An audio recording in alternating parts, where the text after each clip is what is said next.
Welcome to the electro classes. I am Lokendra Kumar and I am teaching you fundamental of electrical engineering. In last lecture, we will conclude the unit number 3. Now we start unit number 4 and in this lecture we will start the DC machine. So today we discuss about the construction detail of DC machine, what is the working principle of DC generator and EMF equation and some numerical based on the EMF equation. So let's start the lectures. चले तो what is the machine? Machine क्या है?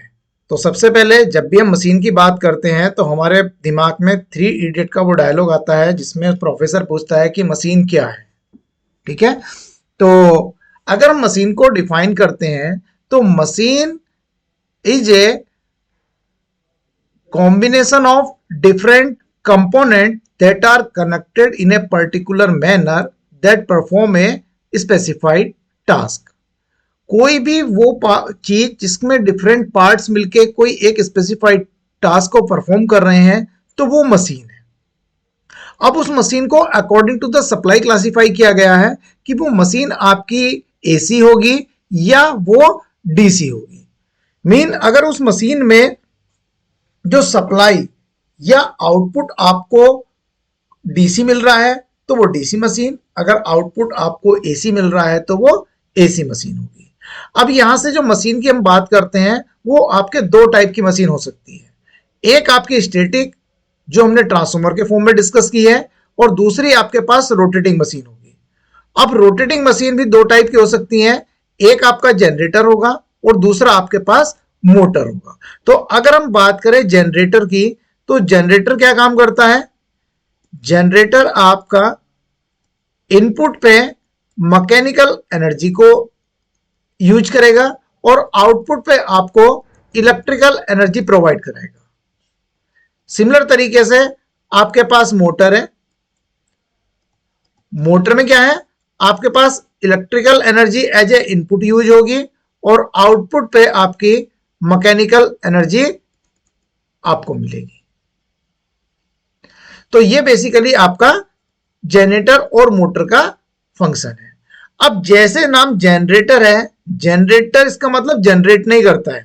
Generator का मतलब generate करना नहीं है, वो मैकेनिकल एनर्जी को इलेक्ट्रिकल एनर्जी में कन्वर्ट करता है. इसी तरीके से मोटर आपका इलेक्ट्रिकल एनर्जी को मैकेनिकल एनर्जी में कन्वर्ट करेगा.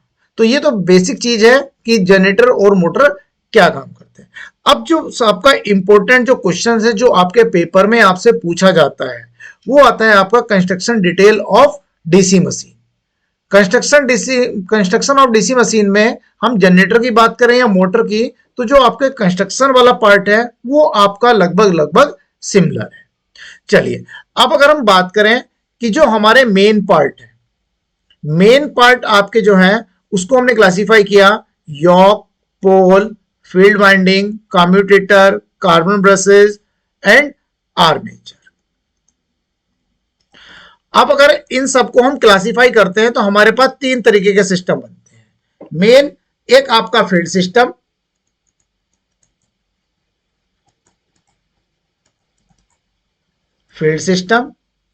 दूसरा आपके पास बनता है आर्मेचर, तीसरा आपके पास बनता है commutator.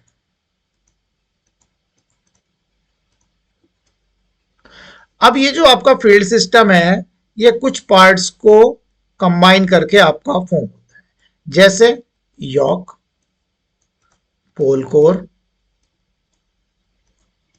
Pole shoe and field winding.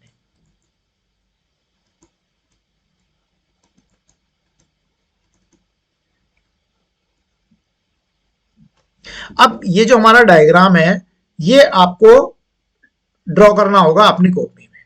अब हम बात करते हैं फील्ड सिस्टम की. तो फील्ड सिस्टम आपका मेनली 4 पार्ट से मिलकर बना है. योक कौन सा पार्ट है? तो योक हम बोल रहे हैं जो आपका आउटर सर्किल्स है. ये आपको सर्किल दिखाई दे रहे हैं, यहां मैं रेड कलर से कर रहा हूं. ये जो सर्किल आपने बनाए हुए हैं ये आपकी मशीन का योक है. योक मतलब फ्रेम, ठीक है ना, जिसको आपने स्टील यॉक बोला हुआ है।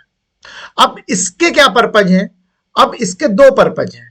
पहला फंक्शन, यॉक का पहला फंक्शन है मशीन के इंटरनल पार्ट को, मशीन के इंटरनल पार्ट को एनवायरमेंटल कंडीशन से प्रोटेक्ट करता है। ठीक है, yoke provide the protection of internal part from the environmental condition. Second, yoke जो है वो आपके जो फील्ड प्रोड्यूस होगा फील्ड वाइंडिंग में, उसको फ्लो करने के लिए लो रिलक्टेंस का पाथ प्रोवाइड कराता है। तो ये फंक्शन हुए आपके यॉक के। पोल कोर, अब पोल कोर आपका ये सेक्शन है, this section will be the pole core.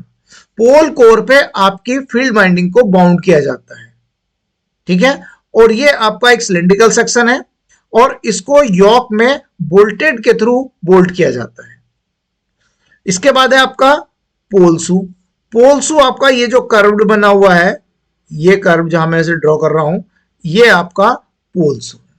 अब पोलसू के आपके दो फंक्शन है। पहला फंक्शन है जब आपके फील्ड वाइंडिंग को आप एक्साइट करेंगे तो क्या होगा, ये आपकी लूज होगी। तो इसको सपोर्ट प्रोवाइड कराने के लिए एक तो पोलसू फील्ड वाइंडिंग को सपोर्ट करता है, दूसरा जो आपका यहां से फील्ड डेवलप हुआ है उसको यूनिफॉर्मली डिस्ट्रीब्यूट हो, ठीक है, वो दूसरा काम करता है। इसके बाद फील्ड वाइंडिंग। फील्ड वाइंडिंग क्या करेगी? फील्ड वाइंडिंग मशीन में जो आपका रिक्वायर्ड फ्लक्स है उसको डेवलप करने का काम फील्ड वाइंडिंग करती है। तो ये सारी चीजें कंबाइन होकर किसके अंदर उसमें आती हैं? ये आती है आपके फील्ड सिस्टम में। अब दूसरा जो मेन पार्ट है दैट इज द आर्मेचर। ये जो आपको ब्लू कलर का डायग्राम दिखाई दे रहा है, this is the armature circuit. Armature circuit आपका एक सिलिंड्रिकल सेक्शन है जिसकी आउटर पेरीफेरी पे आपने स्लॉट कट किए हुए हैं और इन स्लॉट में जो ब्लैक डॉट दिखाई दे रहा है ये आपके कंडक्टर हैं जो आपकी आर्मेचर वाइंडिंग को फॉर्म करते हैं। तो आर्मेचर सर्किट में आपके पास आर्मेचर वाइंडिंग होगी और जिसके अंदर आपका वोल्टेज प्रोड्यूस होता है। तो जो आर्मेचर सर्किट है वहां आपका वोल्टेज प्रोड्यूस होगा। ठीक है, अब जो आर्मेचर वाइंडिंग है वो आपके दो टाइप की होती है। एक होती है आपकी लैप और दूसरी होती है आपकी वेव। लैप वाइंडिंग को हम हाई करंट की एप्लीकेशन के लिए यूज करते हैं। जहां आपको हाई करंट की एप्लीकेशन होगी वहां हम लैप वाइंडिंग को, और जहां आपको हाई वोल्टेज की एप्लीकेशन होगी वहां हम वेव वाइंडिंग को यूज करते हैं। अब आर्मेचर सर्किट में करंट को कैरी करने के लिए कुछ पैरेलल पाथ होते हैं। तो ये जो लैप वाइंडिंग होती है इसमें जो नंबर ऑफ पैरेलल पाथ होते हैं वो पोल्स के इक्वल होते हैं। जितने आपकी मशीन के नंबर ऑफ पोल्स होंगे उतने ही नंबर ऑफ पैरेलल पाथ होंगे। लेकिन वेव वाइंडिंग के लिए जो नंबर ऑफ पैरेलल पाथ हैं उनकी वैल्यू 2 होती है। तीसरा जो मेन पार्ट है that is the commutator. Commutator का फंक्शन क्या है? ये जो येलो वाला पार्ट आपको शो हो रहा है, this part is known as the commutator. और ये आपकी जो सर्कल दिखाई दे रहा है जहां मैं रेड रेड कर रहा हूं, ये आपका शाफ्ट है। तो कम्यूटेटर का फंक्शन है डीसी के जनरेटर के केस में जो एसी को डीसी में कन्वर्ट करता है और मोटर के केस में डीसी को एसी में कन्वर्ट करता है। ये आपका फर्स्ट फंक्शन है कम्यूटेटर का। ठीक है, सेकंड फंक्शन है कि ये जो कम्यूटेटर है ये आर्मेचर सर्किट और जो आपका लोड कनेक्ट होगा स्टेशनरी लोड, उन दोनों के बीच में एक कनेक्टिंग लिंक प्रोवाइड कराता है। क्यों? क्योंकि आर्मेचर आपका रोटेटिंग पार्ट है, ये रोटेट करेगा, लेकिन लोड जो है बाहर जो लोड लगा हुआ है वो स्टेशनरी है। तो उन दोनों के बीच में कनेक्शन कैसे हो, तो वो कनेक्शन प्रोवाइड कराने के लिए हम कम्यूटेटर का यूज करते हैं। अब ये जो ब्लैक सेक्शन आपको दिखाई दे रहा है ये कहलाता है आपका ब्रशेस। क्या कहलाता है? ब्रशेस। जब आपका कम्यूटेटर एसी को डीसी में कन्वर्ट करता है, तो डीसी में आपके पास पोलरिटी क्रिएट होती है, पॉजिटिव और निगेटिव। उस पोलरिटी को कलेक्ट करने के लिए हम ब्रशेज यूज करते हैं, पॉजिटिव और निगेटिव। और ये जो ब्रशेज हैं ये आपके कार्बन के बने होते हैं, ठीक है। इसके बाद आपके पास शाफ्ट है। शाफ्ट के जनरेटर के केस में इनपुट जो मैकेनिकल एनर्जी चाहिए वो शाफ्ट के थ्रू मिलेगी मशीन को, और मोटर के केस में जो आपकी एनर्जी होगी वो आपको डिलीवर की जाएगी इस शाफ्ट के थ्रू। तो ये सारा कंस्ट्रक्शन पार्ट है डीसी मशीन का। अब इसको एक्सप्लेन करने के लिए जो मैंने अभी आपको एक्सप्लेन किया है वो हमने यहां मेंशन किया हुआ है, तो आप यहां से इसको पढ़ सकते हैं कि योक क्या काम करता है, पोल और पोल शू क्या काम करते हैं, ठीक है, फील्ड वाइंडिंग क्या काम करती है, इसी तरीके से आर्मेचर, आर्मेचर कोर है, ठीक है, ये आर्मेचर वाइंडिंग है, वेव वाइंडिंग, लैब वाइंडिंग, हमने वेव वाइंडिंग बताई आपको, और ये आपके लैब वाइंडिंग। इसके बाद हमने यहां कम्यूटेटर के फंक्शन बताए हुए हैं कि कम्यूटेटर आपका क्या काम करेगा। अब बात आती है कि एक इंपॉर्टेंट क्वेश्चन तो आपका डिस्कस हुआ कि जो आपके कंस्ट्रक्शन के पॉइंट ऑफ व्यू है। अब दूसरा जो इंपॉर्टेंट और वेरी इंपॉर्टेंट क्वेश्चन है that is the EMF equation of DC generator. DC generator के केस में आपकी ईएमएफ की वैल्यू क्या होगी। अब ईएमएफ इक्वेशन क्या है, मीन जनरेटर जब आपका ऑपरेट करता है तो वो आपके डायनेमिकली इंड्यूस्ड ईएमएफ पे काम करता है। डायनेमिकली इंड्यूस्ड ईएमएफ कैसे प्रोड्यूस होगा, मीन आपको ईएमएफ को प्रोड्यूस करने के लिए तीन चीजों की रिक्वायरमेंट है। पहला कंडक्टर, दूसरा फ्लक्स, और तीसरा रिलेटिव मोशन। अगर हमारे पास ये तीन चीज अवेलेबल है तो हम किसी भी कंडक्टर में ईएमएफ का प्रोडक्शन कर सकते हैं। अगर आपका कंडक्टर रोटेटिंग है और फ्लक्स आपका स्टेशनरी है, ठीक है, और उन दोनों के बीच में रिलेटिव मोशन है, तो कंडक्टर में जो ईएमएफ प्रोड्यूस होगा दैट इज द आपका dynamic induced EMF. If conductor is stationary and field is revolving, then there is a relative motion between them. Then EMF induced in the conductor is known as the statically induced EMF. तो हमें यहाँ generator के case में जो voltage produce हुआ है उसको लेके एक ईएमएफ इक्वेशन ड्राइव करनी है जिसको हम बोलते हैं ईएमएफ इक्वेशन।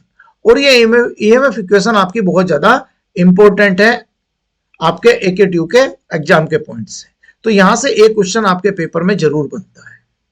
तो चलिए हम कैसे स्टार्ट करते हैं। तो सबसे पहले हम जो पैरामीटर हमें यूज करने हैं हमने उनको डिफाइन कर लिया है, जैसे P is equal to number of poles of the generator, phi flux per pole in weber, n speed of armature in RPM, RPM का मतलब है revolution per minute, z total number of armature conductors, a number of parallel path in which the Z conductor are divided, ठीक है।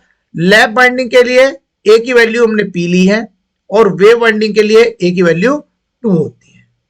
तो अगर हम induced EMF की बात करें कि जो आपके कंडक्टर में इंड्यूस्ड ईएमएफ होगा, तो इंड्यूस्ड ईएमएफ होगा किसके equal, it is the proportional to the time rate of change of magnetic flux. तो the induced EMF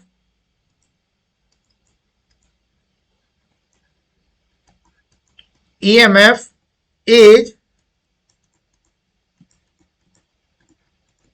proportional to the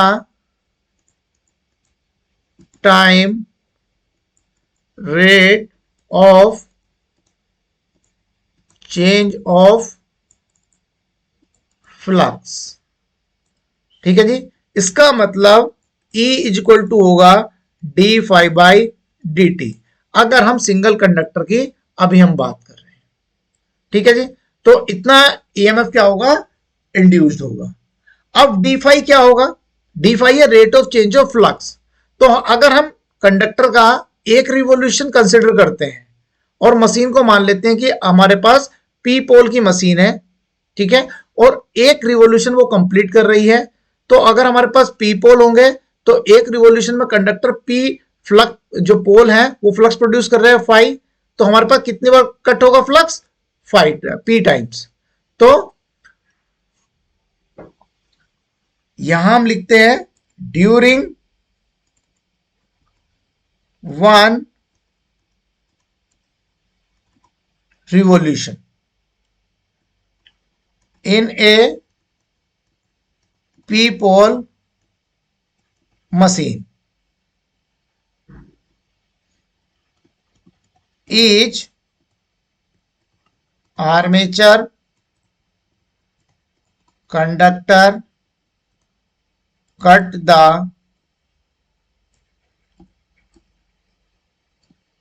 magnetic flux is equal to P5 times. ठीक है जी। अब dt, अब उस एक रिवॉल्यूशन को कंप्लीट होने में कितना समय लगेगा? हमने स्पीड मानी है nrpm। nrpm का मतलब रिवॉल्यूशन पर मिनट। इसका मतलब एक मिनट में n रिवॉल्यूशन हो रहे हैं। अब अगर हम मिनट को सेकंड में कन्वर्ट कर लें तो 60 second is equal to n revolution हो जाएंगे। तो एक रिवॉल्यूशन कितने में आ जाएगा? 1 revolution is equal to 60 upon n। इस n को डिवाइड 60 को n से डिवाइड कर देंगे तो हमें एक रिवॉल्यूशन का टाइम आ जाएगा। अब अगर हम एक का टाइम निकालते हैं तो हमारे पास e की वैल्यू क्या बन जाएगी? e is equal to p5 60 upon n। तो इसको हम बोल लिख सकते हैं p5 n अपॉन 60। ठीक है जी। तो ये आ गया आपके पास average EMF,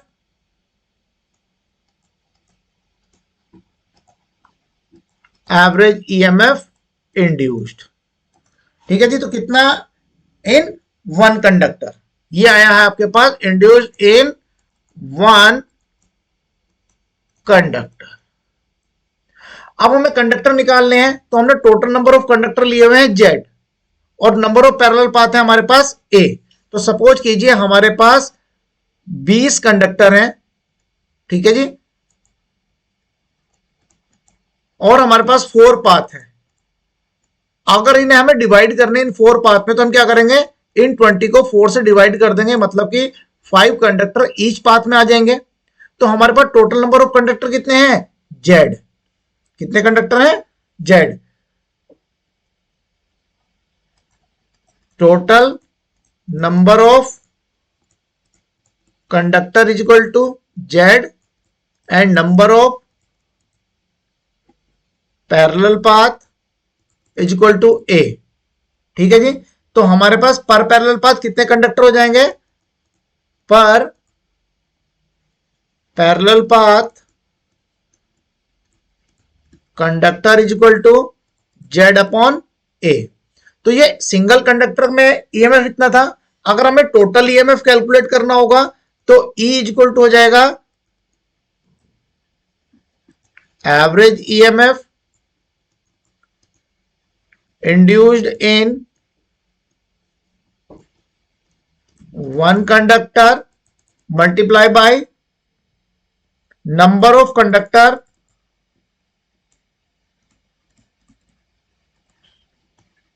in each path. ठीक है जी। तो हमारे पास ये था P5 n upon 60 into Z upon A। तो यहां से हमारे पास जो ईएमएफ इंड्यूस होकर आया P5 NZ अपॉन 60A, इसको हम बोलते हैं generated EMF. This is known as the EMF equation of DC generator. अब अगर आप यहां से देखें तो अगर किसी मशीन को हम डिजाइन करते हैं तो वहां नंबर ऑफ पोल्स एक बार फिक्स हो जाएंगे, total number of conductor fix हो जाएंगे, हमने लैप बाउंड यूज किया है या वेव बाउंड, तो ए की वैल्यू फिक्स हो जाएगी और 60 भी आपका कांस्टेंट है। तो यहां से जो इजी प्रोपोर्शनल आएगा वो 5 इंटू एन के आएगा। मीन अगर आपको जनरेटेड ईएमएफ की वैल्यू को चेंज करना है तो आपको आर्मेचर कंडक्टर की जो आर्मेचर है उनकी जो स्पीड है उसको चेंज करना होगा, या जो आपका फ्लक्स डेवलप हुआ है आपको उसको चेंज करना होगा। ठीक है ना। तो इस तरीके से हम ईएमएफ इक्वेशन को ड्राइव कर सकते हैं। आपको ये थ्योरी लिखनी होगी जो मैंने आपको लिख के बताई है। ठीक है, आप कई बार शॉर्ट में कर देते हैं तो फिर आपके मार्क्स डिडक्ट कर लिए जाते हैं। चलिए, अब इस पे बेस जो आपके न्यूमेरिकल्स हैं वो किस तरीके से पूछे जाते हैं हम उनको डिस्कस कर लेते हैं। क्वेश्चन बहुत सिंपल पूछा जाता है, जैसे ये देख लेते हैं। ए 4 पोल लैप बाउंड डीसी जनरेटर है useful flux of 0.7 Weber per pole. Calculate the generated EMF when it is rotated at speed of 900 rpm with the help of prime mover.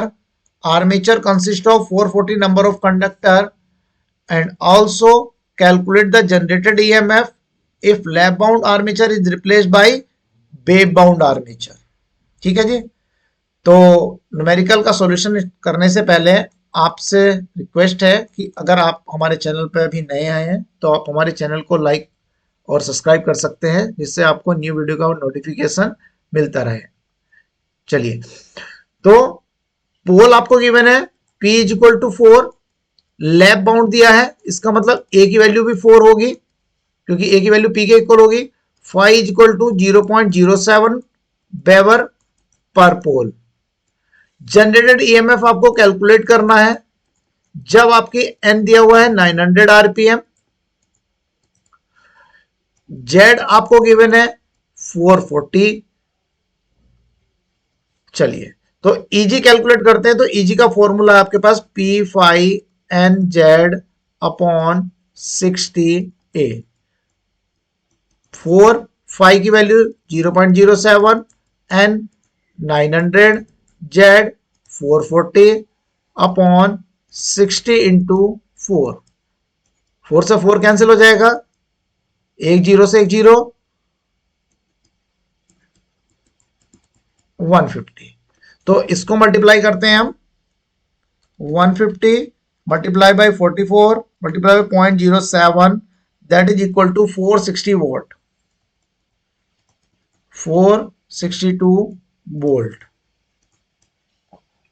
अब उसने कहा था if lap bound armature is replaced by wave bound, अगर armature को lap bound से replace करके wave bound कर दिया जाता है तो उस केस में डिफरेंस क्या आएगा कि आपके पास जो नंबर ऑफ पैरेलल पाथ अभी 4 थे उसकी वैल्यू 2 हो जाएगी।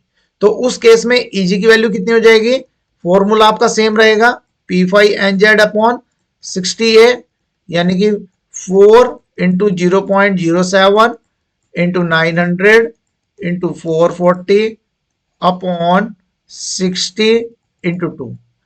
डिफरेंस केवल इतना हुआ कि ये आपका 2 टाइम्स हुआ, तो इसका मतलब हुआ कि जो ईएमएफ आपका इंड्यूस होगा वो आपका 2 टाइम्स इंक्रीज हो जाएगा। तो Eg इज इक्वल टू आ जाएगा 924 वोल्ट। तो इतना सिंपल न्यूमेरिकल्स आपके पेपर में पूछा गया था। लास्ट ईयर भी आपसे पूछा गया था इस टाइप पे आपके न्यूमेरिकल्स, उससे पहले जो एग्जाम हुए हैं उनमें भी आपसे इस टाइप का क्वेश्चन पूछा गया है। चलिए, इसके बाद दूसरा क्वेश्चन देख लेते हैं। यहां डिफरेंस केवल इतना है, अगर इसको हम चेक करें तो डिफरेंस केवल इतना है कि यहां आपको जो जनरेटर है वो उसके जो कंडक्टर हैं वो सीधे सीधे नहीं गिवन है। क्यों, मैं आपको समझाता हूं।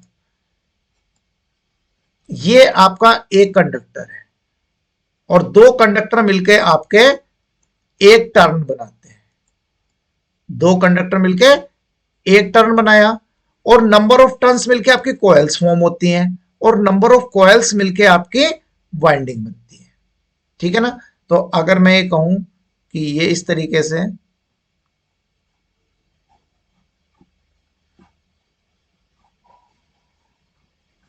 तो ये आपकी नंबर ऑफ टर्न्स मिले, ये आपकी कोयल बनेगी और नंबर ऑफ कोयल्स मिलके आपके वाइंडिंग बन जाएगी।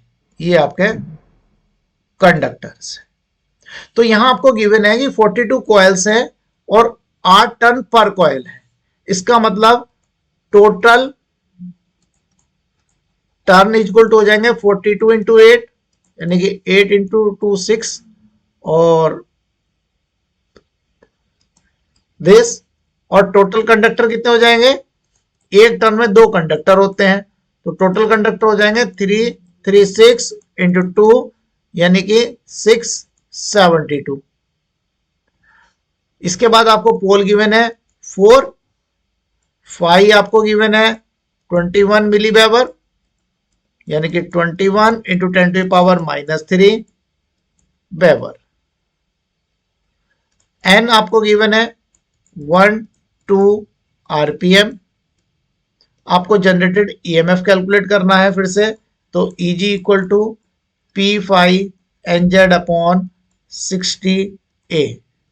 यहां लैब बाउंड गिवन है तो यहां P की A की वैल्यू भी 4 होगी, तो P की value 4, phi 21 into 10⁻³ N 1120 Z 672 upon 60 into 4, 4 से 4 कैंसिल,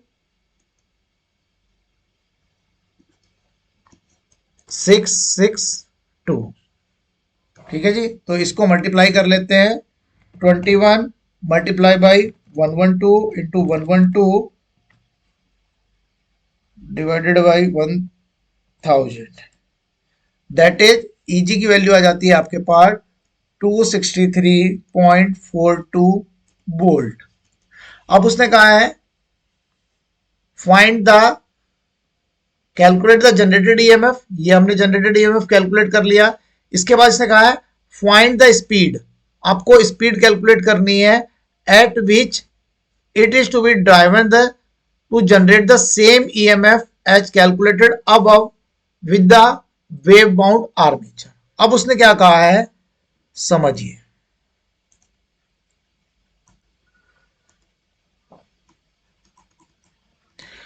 P⁵NZ/60 है। उसने कहा है कि जो जनरेटेड ईएमएफ है उसकी वैल्यू सेम है जितनी अभी डेवलप हुई है, तो 263.42। पोल आपके पास सेम है 4 पोल, फाई सेम है आपके पास, आपको एन कैलकुलेट करना है, जेड आपके पास सेम है और आपके पास वेव बाउंड है, तो ए की वैल्यू आपके पास 2 हो गई है। तो इसका मतलब हुआ 2 हुआ। ठीक है जी, ये 10 1 1 2, तो ये हो जाएगा 11.2, ये 0 कैंसल आउट हो जाएगा। तो यहां से अगर मैं n की वैल्यू निकालूंगा तो this is 263.42 upon 2 into 21 into 10⁻³ into 11.2। तो इसको अगर हम और सिंप्लीफाई करें तो 263.42 इंटू 10⁻³ अपॉन 2 इंटू 21 इंटू 11.2, तो ये आ जाती है आपके पास 263.42 divided by 42 divided by 11.2 and multiply by 1000। तो ये आ जाती है आपके पास स्पीड आ जाती है n इक्वल टू 559.99 यानी कि 560 आरपीएम। तो इस तरीके से आपसे आपके क्वेश्चन पेपर में पूछा जा सकता है। चलिए, तो आज के लेक्चर में हम इतना ही करते हैं। ठीक है, तो मिलते हैं नेक्स्ट वीडियो में। तो आप हमारे चैनल इलेक्ट्रो क्लासेस को लाइक और अपने दोस्तों के साथ शेयर करते रहें, जिससे ज़्यादातर ज़्यादा लोगों के बीच में ये वीडियो आपके पहुंचते रहें। ओके, धन्यवाद।